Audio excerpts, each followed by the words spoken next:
고통을 겪게 되는 두 번째 이유는 우리가 천명으로 받아온 목표를 완성하기 위하여 내가 고통을 겪고 있는 하나의 사건과 상황으로부터 깨달음을 얻어야 되는 것입니다.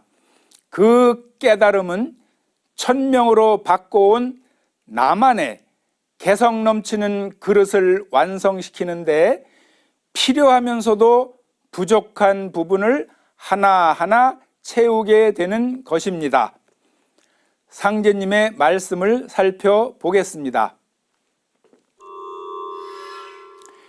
공우가 상제님을 종유하기 달포 전에 천원장에서 예수 교인과 다투다가 가슴에 큰 돌을 맞아 가슴뼈가 상하여 한참 기절하였다가 일어난 적이 있는데, 이때 수십일 동안 치료를 받고 간신히 다니기는 하나 아직 가슴에 손을 대지 못할 만큼 크게 고통스러움으로 이를 상제님께 아뢰니 말씀하시기를, 내가 이전에 어느 길가에서 남의 가슴을 쳐서 사경에 이르게 한 일이 있으니 그 일을 잘 생각하여 뉘우치라.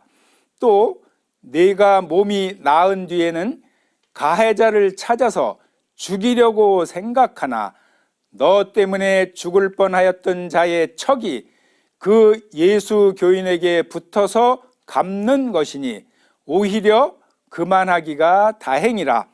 내 마음을 잘 풀어 가해자를 은인과 같이 생각하라. 그러면 곧 낫게 되리라 하시니라. 공우가 이 말씀에 크게 감복하여 가해자를 미워하는 마음을 풀고 훗날 만나면 반드시 잘 대접하리라는 생각을 두니라.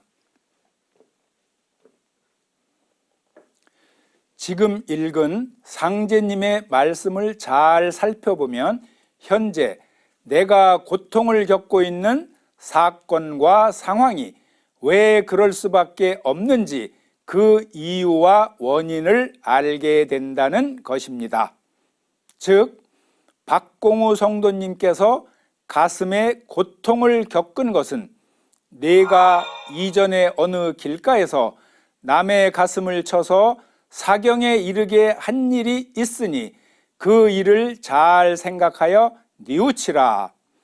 또 내가 몸이 나은 뒤에는 가해자를 찾아서 죽이려고 생각하나 너 때문에 죽을 뻔하였던 자의 척이 그 예수 교인에게 붙어서 갚은 것이니 오히려 그만하기가 다행이라는 말씀에서 그 점을 깨닫게 되는 순간에 정녕 신기하게도 현재 겪고 있는 사건과 상황이 호련히 사라지고 다시는 내게 반복되지 아니한다는 것입니다. 그렇게 되면 나는 지난날의 무거운 업을 벗어 던지고 그만큼 나의 그릇은 현재보다 더 많은 양을 담을 수 있도록 커지게 되는 것입니다. 즉, 내가 태어나 완성할 목적에 한 발짝 더 가까이 다가서는 것입니다.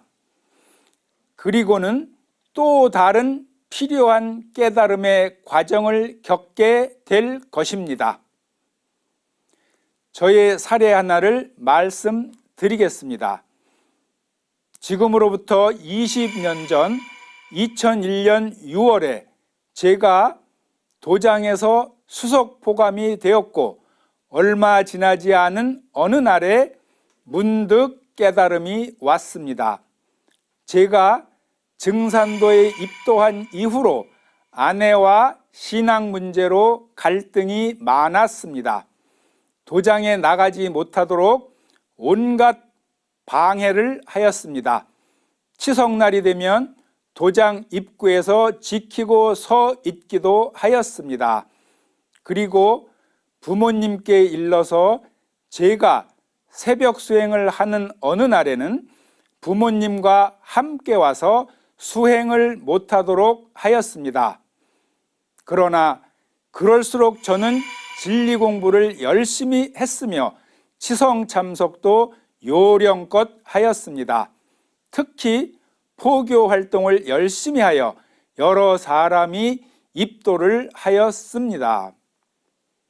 그렇게 지내다가 늦은 감은 있지만 그때까지는 아내의 방해로 신앙을 제대로 못했다고 생각하였던 마음이 오히려 아내의 상극적 행동이 자극이 되어서 상제님 진리를 확신하게 되었고 도장에서 자리를 잡게 되었다는 깨달음이 왔습니다.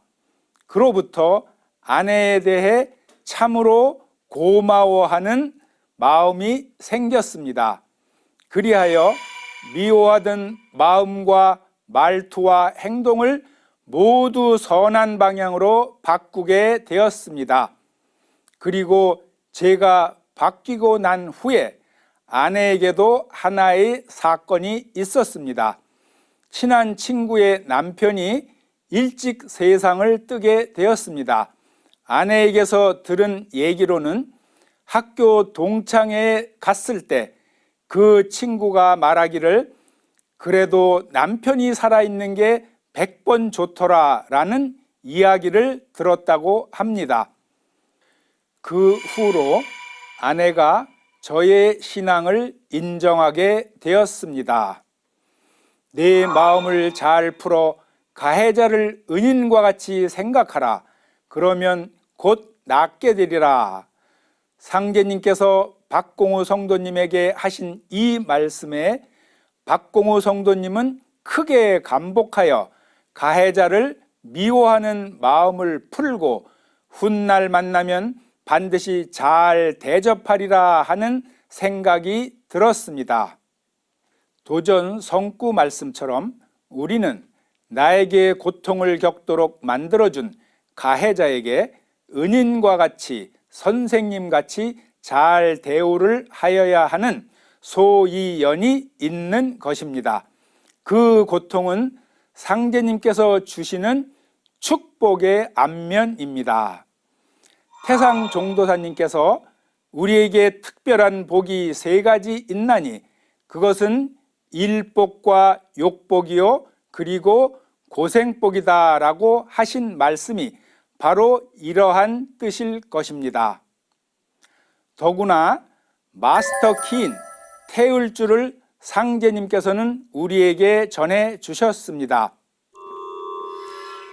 오는 잠 적게 자고 태을주를 많이 읽으라. 태을천 상원군은 하늘 으뜸가는 임금이니 5만 년 동안 동리 각 학교에서 외우리라. 태을주에는 율려도수가 붙어 있느니라. 태을주 공부는 신선 공부니라. 만사무기 태을주, 만병통치 태을주, 소원성취 태을주, 포덕천하 태을주, 광재창생 태을주, 만사여의 태을주, 무궁 태을주, 태을주는 여의주, 여의주는 태을주니라. 공연한 걱정과 근심은 버리십시오. 바르고 튼튼한 길이 없는 게 아니라 워낙 샛길이 많아 단지 그 길을 찾기가 어려울 뿐입니다. 그 하나하나의 과정 속에서 사건과 상황을 체험하는 데 걸리는 시간은 나의 정성과 노력 여하에 따라 길게도 짧게도 될 것입니다. 지금까지 나의 성장을 위해서 겪게 되는 고통이 주는 섭리를 도전 말씀과 함께 살펴보았습니다. 고난이 올 때마다 회원과 깨달음의 과정으로 승화시켜 나가면 그때마다 성장해가는 나를 발견할 것입니다. 상극의 섭리를 이해하고 상제님께서 전해주신 천지조화주문인 태을주 수행을 실천하여 모든 분들이 천지의 축복과 함께하기를 기원드립니다.